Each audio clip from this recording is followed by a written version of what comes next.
And welcome to another match day breakdown.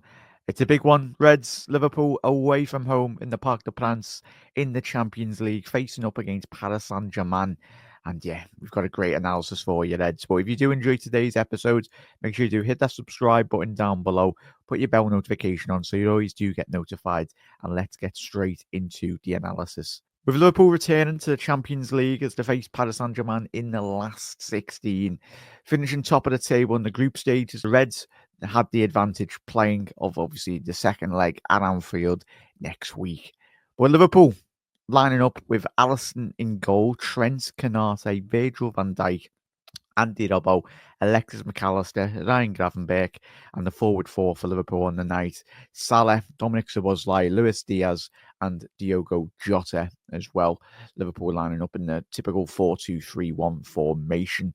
And for PSG, it was Donnarumma, Hakimi, Marquinhos, Pacho, Nuno Mendes, João Neves, Vitinha, Fabian Ruiz, Kvaratskhelia on the right, Dembele through the middle, and Barcola off the left flank as well.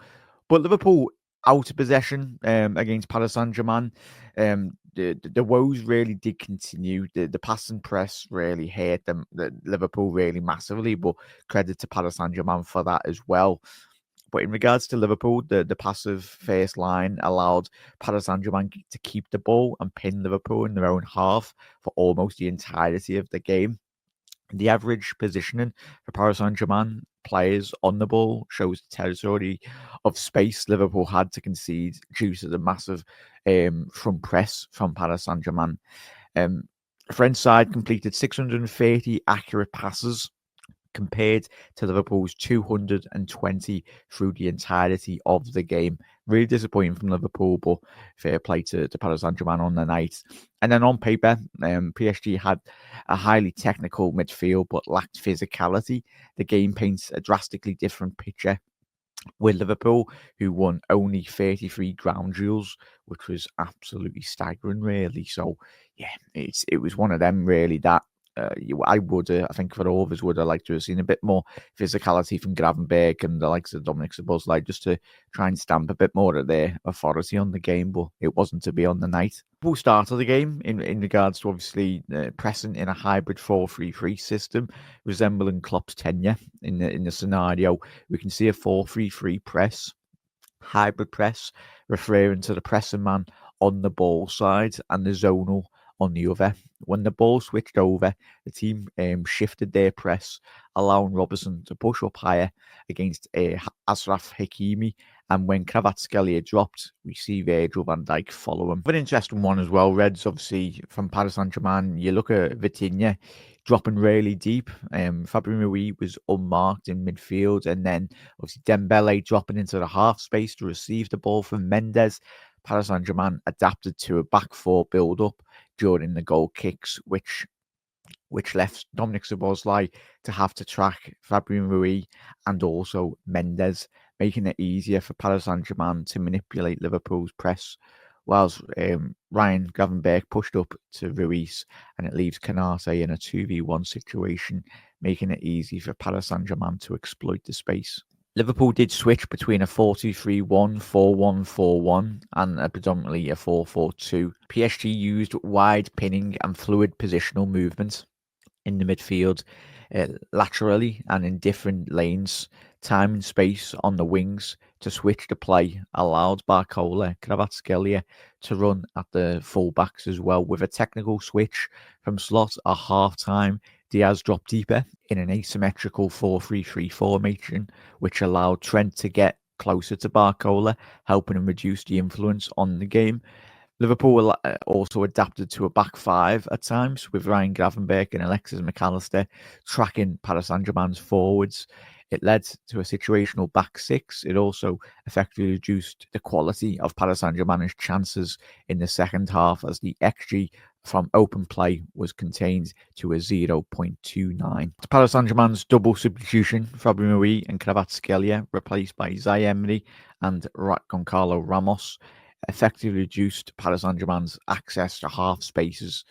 This forced Paris Saint-Germain to circulate the ball without any attacking intent. When we analyse Liverpool in possession, it's no surprise that Liverpool have very much struggled historically against teams that go man-to-man.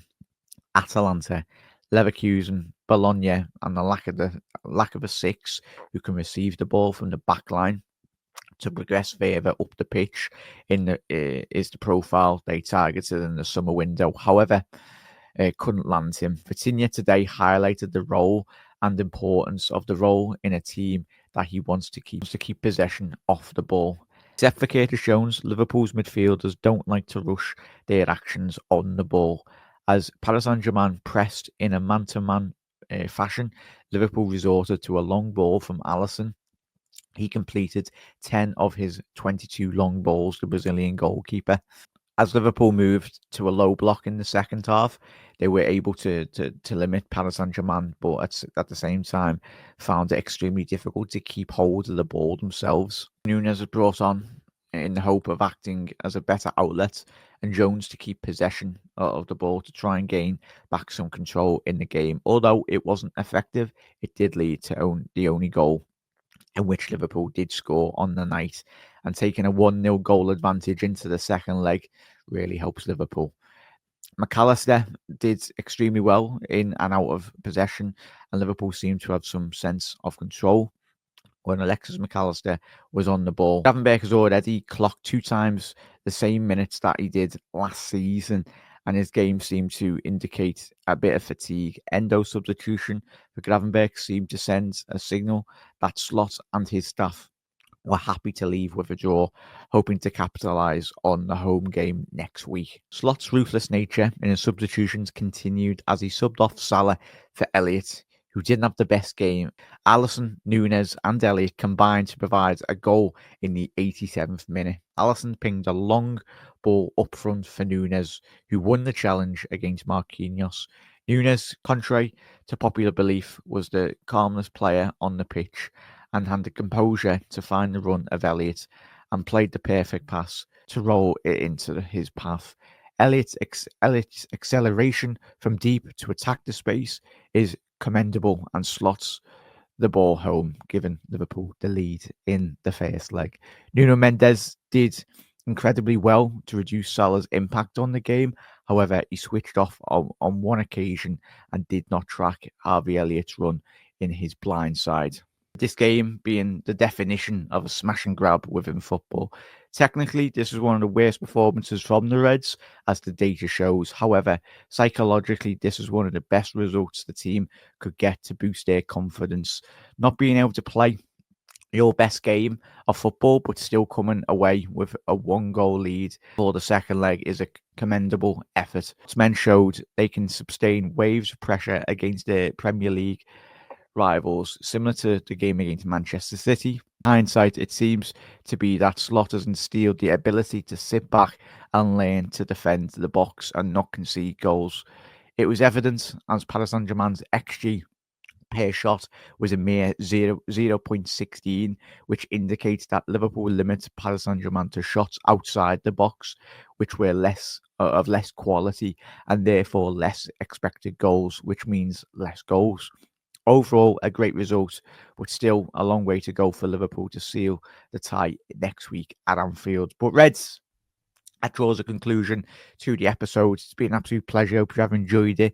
Hope we found out a bit more anyway. But yeah, it was a hard-earned victory, as we've said in today's episode, Reds. But we go again next week, and let's hope we can very much get the job done. But big credit to the lads that did come on, as we said in the analysis. But fair play to all of them, really. These Liverpool players just keep on surprising us every single week because we're all very proud. But Reds, you are new to Anfield Index and you're joining us for the first time, hit that subscribe button down below. It's going to be a magical journey this year following the Reds, and it'd be great if you can join us. But Reds, you never walk alone. To that.